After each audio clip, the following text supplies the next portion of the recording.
இந்தியாவுக்கு அமெரிக்காவும் நடுவில் நடக்கக்கூடிய இந்த ஒரு பொருளாதார யுத்தத்தை ரஷ்யா அவங்களுக்கு சாதகமா இப்ப மாத்துறதுக்கான எல்லா முயற்சிகளையும் ஈடுபட ஆரம்பிச்சிருக்காங்க. ஏன்னா மிலிட்டரி அலையன்ஸ் வைஸ் ரஷ்யா கிட்ட இருந்து தான் நம்ம அதிகமான ஆயுதங்களை வாங்கிட்டு இருக்கோம். பதிலுக்கு இந்தியா கிட்ட இருந்து அவங்க வாங்கக்கூடிய வெப்பன் சிஸ்டம்ன்றது ஆல்மோஸ்ட் ஜீரோ. சில முக்கியமான உபகரணங்களை வாங்கினாலும் இந்தியா கிட்ட இருந்து ஆயுதங்களை வாங்குறதுக்கான அந்த முயற்சிகளை ரஷ்யா எடுக்கல. அப்படி எடுக்க வேண்டிய அந்த கட்டாயமும் ஏற்படல. இப்போ ரஷ்யாவில இருந்து ஒரு செய்தியானது வந்திருக்கு. ரஷ்யாவோட நிறைய செய்தி ஊடகங்கள் RIA போன்ற ஊடகங்கள்ல ஒரு செய்தியானது வெளியில வந்திருக்கு. ஏன் ரஷ்யா பிரம்மோஸ் ஏர் லான்ச்டு வெர்ஷனை வாங்கக்கூடாது? ஏன்னா ரெண்டு நாடுகளும் Su-30 அந்த ஒரு விமானத்தை பயன்படுத்திட்டு இருக்காங்க. இதன் மூலமா லான்ச் பண்ணப்படுறப்போ இந்த ஒரு வெப்பன் சிஸ்டம் இந்தியா கிட்ட இருந்து வாங்குறப்போ இது ரெண்டு நாடுகளுக்கு நடுவுல அந்த ட்ரேடை அதிகப்படுத்துறதுக்கு ஒரு முக்கியமான வாய்ப்பா மாறும். Su-57 இந்தியாவுக்கு கொடுக்கறதுக்கான அந்த ஒரு வாய்ப்பையும் அதிகப்படுத்துமேனு ஒரு கேள்வி எழுப்பியிருக்காங்க. ஸோ இந்த வீடியோவில் நம்ம என்ன பண்ண போறோம்னா, பிரம்மோஸ்னு சொல்லக்கூடியது இரண்டு நாடுகளாலையும் தயாரிக்கப்பட்ட ஒரு ஏவுகணை தான். அப்படி இருக்கப்போ ஏன் ரஷ்யா இன்னும் அந்த ஒரு ஏவுகணையை பயன்படுத்துறதுக்கு ஆர்வம் காட்டல? அது மட்டும் இல்லாம நெதன்யாஹு அவர்கள் ஒரு விஷயத்தை இப்ப சொல்லியிருக்காரு. ஏன்பா அமெரிக்காவுக்கும் இந்தியாவுக்கும் நடுவில் நடக்கக்கூடிய டென்ஷன்ஸை அதிகப்படுத்த விடக்கூடாது. கூடிய சீக்கிரத்தில் இந்த ரெண்டு நாடுகளும் இந்த பிரச்சனையை பேசி முடிக்கணும். ஏன்னா இந்த ரெண்டு நாடுகளுக்கு நடுவில் இருக்கக்கூடிய நட்புன்றது இரும்பை விட உறுதியானதுன்னு ஒரு வார்த்தையை சொல்லியிருக்காரு. ஸோ இது எல்லாத்தையுமே இந்த ஒரு பதிவில் பார்க்க போறோம். பத்தாவதுக்கு ரஷ்ய அதிபர் விளாடிமிர் புதின் இந்தியா வரதை பத்தின ஒரு முக்கியமான அப்டேட்டும் வந்திருக்கு. ஸோ வாங்க வீடியோக்குள்ள போயிடலாம். நான் உங்கள் ஆர்கே தாம்புகிஷோகம் டிபி ட்ரெண்டிங்ஸ்.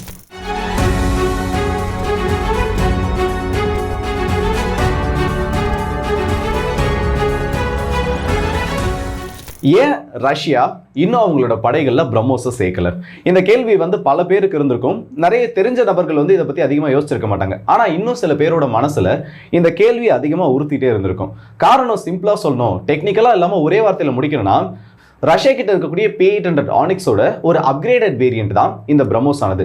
இப்போ இந்த P800 ஆனிக்ஸ்ன்றது ஒரு ஹெவி பிளாஸ்ட் ஏற்படுத்தினா அதோட அப்கிரேடட் வேரியண்டா இருக்கக்கூடிய பிரம்மோஸ்னால இன்னும் அதிகப்படியான பாதிப்புகளை ஏற்படுத்த முடியும். இது எலக்ட்ரானிக்கல் ஜாமிங்க்கு இம்யூனா இருக்கு.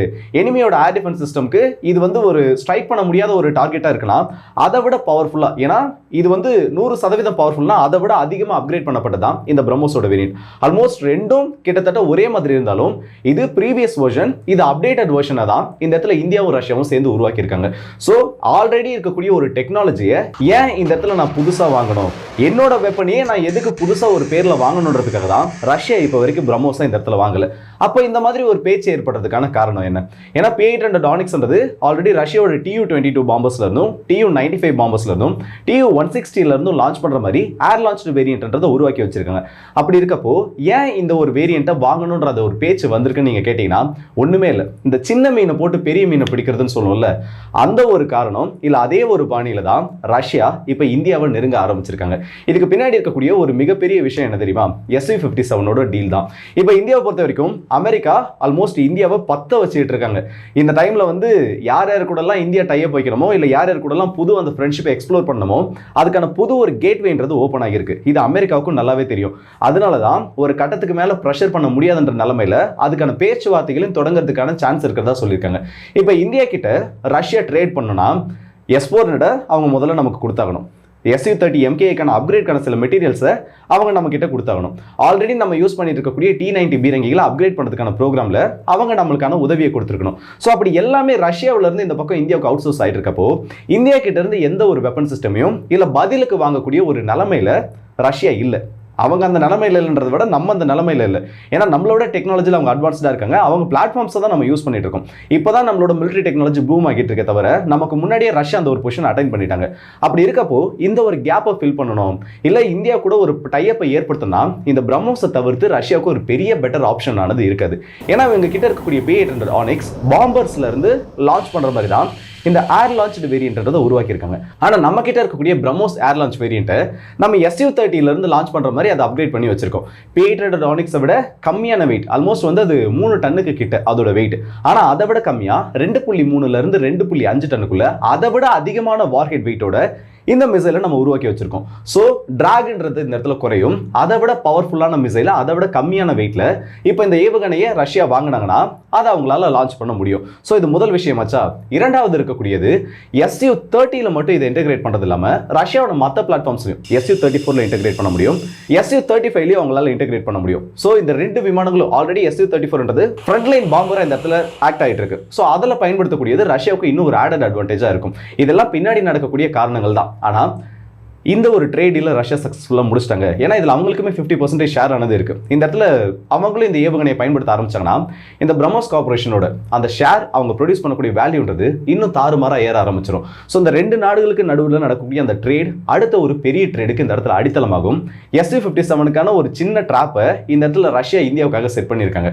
ஸோ பிரம்மோஸை அவங்க இது வரைக்கும் பயன்படுத்தாமல் இருந்ததுக்கு காரணமும் அதுதான். இப்போ பிரம்மோஸை வாங்கணும்னு சொல்லியிருக்கக்கூடிய ஒரு பேச்சு எடுத்துக்கிறது காரணமும் இதுதான். ஏன்னா அந்த ஏவுகணையோட ப்ரீவியஸ் வேரியன்ட் அவங்க கிட்ட இருக்கு. ஆனா இந்த ஒரு சூழ்நிலையில இந்த ஒரு டாக் எடுத்திருக்கிறது எனக்கு தெரிஞ்சு பின்னாடி வரப்போற அந்த ஒரு டீலுக்காக மட்டும்தான். அது மட்டும் இல்லாம அமெரிக்காவுக்கும் இந்தியாவுக்கும் நடுவில் இப்போ அந்த பிளாக் ஆகியிருக்க நிறைய டீல்ஸ் கம்ப்ளீட்டாக இன்னும் பிளாக் ஆகி முடிக்கல. ஆனால் P8% டீலை ஹோல்ட் பண்ணிட்டாங்க. இதை பற்றி அடுத்த ஒரு அனௌன்ஸ்மெண்ட் வர வரைக்கும் இந்த டீலை முடிக்க போகிறதா எந்த ஒரு அறிவிப்பும் அவங்க கிட்ட இருந்து வரல. இதுக்கு அடுத்தபடியே பார்த்தீங்கன்னா ஜாவ்லின் மிசைலை வாங்குறது, இன்னும் சில ஆன்டி டேங்க் கைடட் மிசைல்ஸ், சில முக்கியமான டெக்னாலஜி வந்து அமெரிக்கா கிட்ட இருந்து வாங்குறது, இது எல்லாத்தையும் ஹோல்ட் பண்ற மாதிரி சில பேச்சுவார்த்தைகள் நடந்து போயிட்டு இருக்கதா சொல்லியிருக்காங்க. அது எந்த அளவுக்கு உண்மைன்றது தெரியல.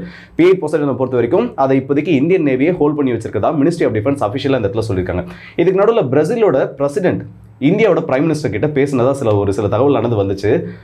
பிரேசில், ரஷ்யா, இந்தியா, சைனா பிரிக்ஸோட அந்த முக்கியமான அடித்தளமாக இருக்கக்கூடிய நாடுகள் இவங்க எல்லாம் அமெரிக்காவோட ப்ரெஷர்னால இந்த பக்கம் ஒன்றா சேர்ந்துட்டு இருக்காங்க. இது வந்து யூஎஸ்க்கு வந்து ஒரு சின்ன விஷயமா தெரியலாம். பிரிக்ஸ் வந்து இந்த இடத்துல சேர்றது பெட்ரோ டாலர் உடையிற வரைக்கும், இல்லை பெட்ரோ டாலரை அந்த வேல்யூவை உடைக்கிற வரைக்கும் இவங்களால பெருசாக இந்த இடத்துல எதுவும் பண்ண முடியாது. பெட்ரோ டாலர் உடையணும்னா சவுதி அரேபியா இந்த இடத்துல பிரிக்ஸ்குள்ள ஒரு பெரிய ஒரு வேலையை பார்க்க வேண்டியது இருக்கும். அதனால அமெரிக்கா இதுக்கு நல்ல பெருசாக வந்து எப்படி சொல்றது, அந்த பதட்டத்துக்குள்ளேயே ஒரு பேனிக் மோட்குள்ளேயே போக மாட்டாங்க.